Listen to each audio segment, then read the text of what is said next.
Welcome to Christ and Culture. This is Pastor Jeff Short with another cultural news item that we will be analyzing from a Christian perspective. Today we're going to be talking about this story now that Major League Sports is being pressured into conforming to the LGBTQ cause during the so-called Pride Month. And a lot of the sports teams are now having a so-called Pride Day, where they basically are forcing their players to celebrate all of the different permutations of the sexual deviant perversions that are listed in the alphabet, LGBTQ plus IA, whatever. So it just goes from bad to worse, because now you can't even get away from this. The whole month of June is designated Pride Month, and so you have to go along with this wherever you're at. Say you want to go to the baseball game to get away from a lot of this garbage. Well, now you can't even get away from it at the baseball game, because they're going to force you to essentially conform to it even during times of recreation like sports and events like that.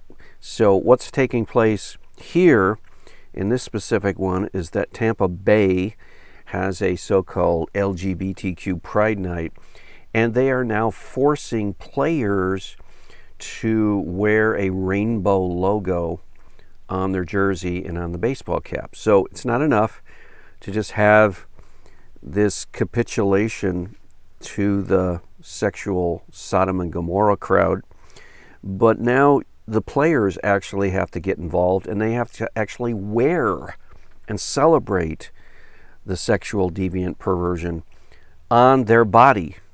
And some of the players are objecting to that. So we need to thank God for these courageous players. They're putting their careers on the line. It says here that several Tampa Bay players' rainbow logos reject the rainbow logo.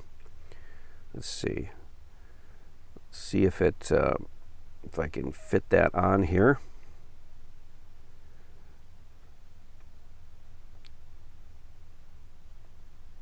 Something is missing from that title. I don't know where that is, but we'll read the article anyway.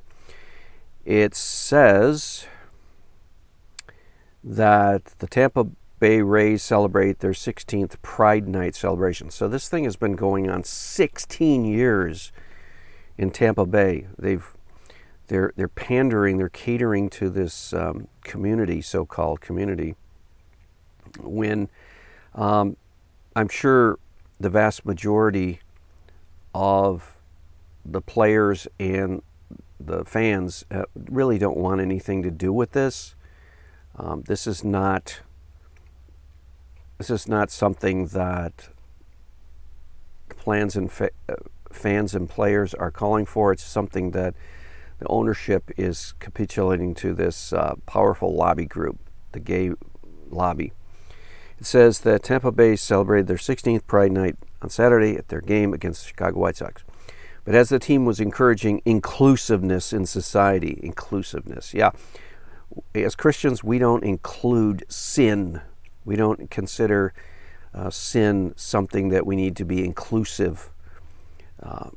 This is something we should reject. We should exclude sin from our lives, not include sin. But as the team was encouraging inclusive, you can see the reporter is so biased, but as the team was encouraging inclusiveness in society, the idea was far from unifying the Rays clubhouse. Yeah, the players, all of the players don't want to go along with this garbage. Several Rays players, including pitchers Jason Adam, see, they're naming the players. And the reason why they're doing that is because they want to put pressure on these players. They want to shame these players.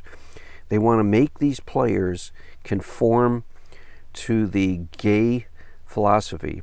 And so, look, they're naming these guys, singling these guys out because they don't want to put a stupid LGBT patch on their body. Jalen Beeks, Brooks Raley, and Jeffrey Springs and Ryan Thompson declined to wear the special caps with a multicolored Tampa Bay logo, opting instead for their everyday ones. Good for them. Good for them. We need more courage like that in society. The team also added a rainbow sunburst to the uniform sleeve for the game, similar to what the San Francisco Giants have. San Francisco? Oh, okay.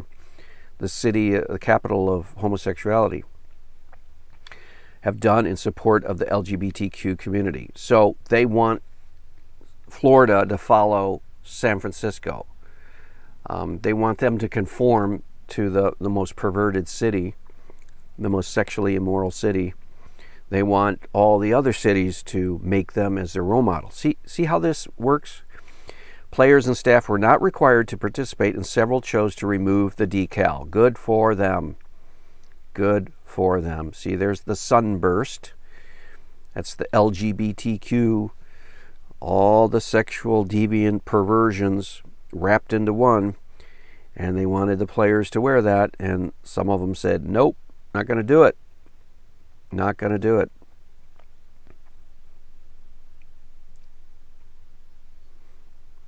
So let's go on with this.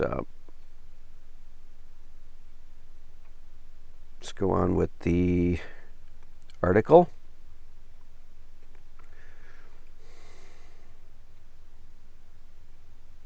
It says a lot of it comes down to faith, to like a faith-based decision, Adams said, according to the Tampa Bay Times. Well, that's a good response. That is a really good response. So he's saying we don't consent to that. We don't want our bodies decorated with sin. That's a pretty good response. You know, you have to give these players credit who stood up. So this is what he's saying. So it's a hard decision, because ultimately we all said that what we want is them, LGBTQ people, I guess, to know that all are welcome and loved here. But when you put it on our bodies, I think a lot of guys decided that it's just a lifestyle that maybe not that they look down on anybody or think differently. It's just that maybe we don't want to encourage it if we believe in Jesus, who encouraged us to live a lifestyle that would abstain from that behavior, just like Jesus encourages me to, as a heterosexual male, to abstain from sex outside of marriage. It's no different. Well, that is putting it mildly. So here he's very diplomatic. He's very polite. He's very careful to not offend any of the members of the so-called LGBTQ community. And he actually put it a little bit too polite, I think, because, for example, so it's a hard decision. It's hard in one sense because you might get fired, you might get fined, you might lose your job, you might lose your career, it might cost you everything financially and career-wise. So yeah, that part's hard because you don't know how far these owners of these baseball clubs will take it, and you don't know how far the LGBTQ activists will try to cancel you. They're very spiteful, they're vengeful, they're mean, they're hateful, and they will try to destroy anyone who doesn't celebrate their sin. So in that sense, it is a hard decision because you don't know how far these sexual perverts will take it, and those who capitulate to them. You don't know how far this controversy will go. But in another sense, it's not a hard decision. As a Christian, you simply do not celebrate sin, period. You don't celebrate it for a king. You don't celebrate it for a president. You don't celebrate it for money. You don't celebrate it to be popular. You just don't celebrate sin, because if you do, then you're taking the opposite side of God. You're an opponent of God. You're an enemy of God. You're working for the devil. So it's in one sense it's hard, but in another sense it's a very easy decision. And that decision is no way, never, over my dead body will I ever put a gay pride emblem on myself to celebrate their sin. Never. He goes on, because ultimately we all said that what we want is them to know that all of them are welcome and loved here. That's fine. I think that's a perfectly legitimate statement. All of the fans, regardless of who they are welcomed. I don't know about loved here. It depends on what you're talking about. Are you talking about the person themselves? Are you talking about people made in the image of God? All people are made in the image of God. So all people, in and of themselves, are welcome and loved. We're to love people. But if you're talking about loving their lifestyle, loving their behavior, loving their philosophy, loving their community of sin that they form for themselves and promoting that, no. Their lifestyle and their choices and their behaviors, no, they're not to be loved. Them narrowly defined as a person, yes. Love the sinner, hate the sin. So he didn't say that though, so you kind of softened it there. But when we put it on our bodies, that is, when we put the gay pride celebration patches on our bodies, I think a lot of guys decided that it's just a lifestyle that maybe we don't encourage it. Maybe you don't encourage it? So again, he's being very diplomatic, but it's not a maybe. I think a lot of guys decided it's just a lifestyle that maybe, not that they look down on anybody or think differently. Well, they do think differently. Totally different. Totally different beliefs, totally different worldview, totally different convictions. Yeah, you're asking me to promote your sin. No, I won't. Sorry, it won't happen. Never. It's not maybe, it's definitely will never happen. You can do whatever you want. You can cancel me, you can fire me, you can take me to court, you can picket outside my house, you can do whatever you want to do, but you will never ever get me to wear your celebratory gay pride patch on my shirt or cap or anything, or put up your so-called gay pride flag on my yard or property. No, never. Not maybe, definitely never. It's just that maybe we don't want to encourage the lifestyle if we believe in Jesus. Well, definitely you don't want to encourage that lifestyle. That is the lifestyle that got the towns of Sodom and Gomorrah destroyed from heaven with the wrath of God. Why would you want that on your community or your city or anywhere? And Jesus encouraged us to live a lifestyle that would abstain from that behavior. Definitely, no question. The Bible teaches against that wicked sin. And he also parallels it with Jesus also encourages me as a heterosexual man to abstain from sex outside of the confines of marriage. It's no different. Exactly. So he's basically saying morality counts. Plans for Pride Night game, team officials said, have been discussed throughout the organization for several weeks, so the actions of the players who opted out were not unexpected. I think what it has created is like what you've heard, a lot of conversation, valuing the different perspectives inside the clubhouse, but really appreciating the community that we're trying to support here. Appreciating the community? How many members of the quote community come to the Rays games? Maybe 1%, 0.5%. So they're really going out of their way to pander and cater to this deviant crowd. And it's not because they care so much about them. It's because that they don't want the LGBTQ lobby to boycott them and cause a big stink, because this group is ruthless. They will cancel you. They will destroy your business. They will hound you until you're broke. And maybe the Rays said, well, we don't want to fight them, so we're going to talk like this. The Rays have been outspoken in support of other causes as well, including autism awareness, racial equality. Again, the BLM crowd, they might riot at your stadium. So let's go in with them. Gun violence awareness, however, they've also dealt with occasional dissension.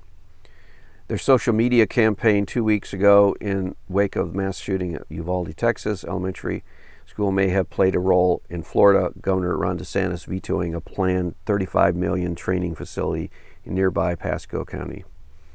So, yeah, when you are, as a corporation, get into politics, then if you're going to play that game, you better be prepared to play. If you're going to start advocating for far left radical positions, then you better be ready to deal with politicians at their level. So good. Now here's something really disappointing. Here's another major league sports team. It says Detroit Tigers donating money for trans surgery during Pride Night. So here again, it's this effort on the part of the LGBTQ lobby and political action wing of trying to force people, coerce people to celebrate their sin and also to support their lifestyle with money and everything else. They just cannot rest until everybody is totally on board with their sodomy. And it's sad because it works in a lot of cases, because a lot of these corporations are folding like a cheap suit. Look at this report. The Detroit Tigers will reportedly donate money from ticket sales to organizations that promote transgender surgeries for children during their Pride Night game, the National Review reported on Friday. So they have, the Tigers, Detroit Tigers have had their own version of Gay Pride Night. And that's in and of itself is bad. That's terrible. Shouldn't be. But they have it. And now they're even taking a step further. It's not enough that they have this so-called Gay Pride Night, although they call it harmlessly Pride Night. So they're sneaking in their whole agenda. This is happening all over the country. You see these events pop up in city after city after city. It's a Pride Night. It's a Pride Week. It's a Pride Day. And people are like, oh, just Pride. What do you mean, community pride? North Side Pride, you know, they used to have cleanup projects where people show up and get a garbage bag and they start picking up dirty trash and all along the side of the road and everything. Pride project. Community pride. No, they've hijacked that now. The LGBTQ community has hijacked the pride activities, and now they have taken over pride activities, and yet the older generation still thinks, oh, it's Pride Night, maybe Detroit Pride, thinking of maybe Pride for Detroit. No, it's Gay Pride, but they don't say Gay Pride.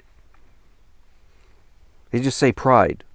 So they're sneaking in under the radar. These people are sick, twisted, snaky kind of people who like to worm their way in and hijack events like viruses. Fans purchasing tickets to the Detroit Pride game will reportedly be given the option to support pride organizations that promote gay pride, promote transgender identification, and transgender surgeries. Several of the organizations the Major League Baseball team will reportedly donate to are organizations that provide gender transition surgery to children. So we all know that the gay lobby is trying to promote children changing their genders. This is part of the whole gay agenda. They want to totally subvert the male-female distinction, and they want to totally blend men and women, male-female together, so that there's no binary, there's no male-female binary. All it is a spectrum. And there's it just blends one into the other. They want that. They want that fluid, gender fluidity. And that's their agenda. So whenever somebody changes their gender, that's great, because now they're blurring the lines more. It says the Ruth Ellis Center reportedly provides care and gender-affirming surgery.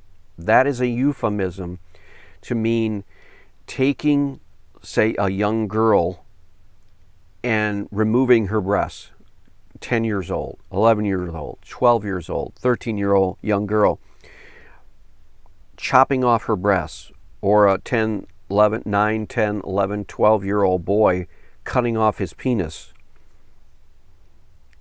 Gender-affirming surgery. That's what that means. You would say, oh, well, gender-affirming, that sounds good. Like they affirm. Like, say there's a girl that has a disfiguration on her breast, they affirm that gender, and they help correct that? No, that's not what it means. Excuse me. What it means is attempting to change from a boy to a girl and a girl from a boy. Likewise, the Trans Sisters of Color Project, an affiliate of the Trans Justice Funding Project, helps perform chest reconstruction and genital reassignment surgery.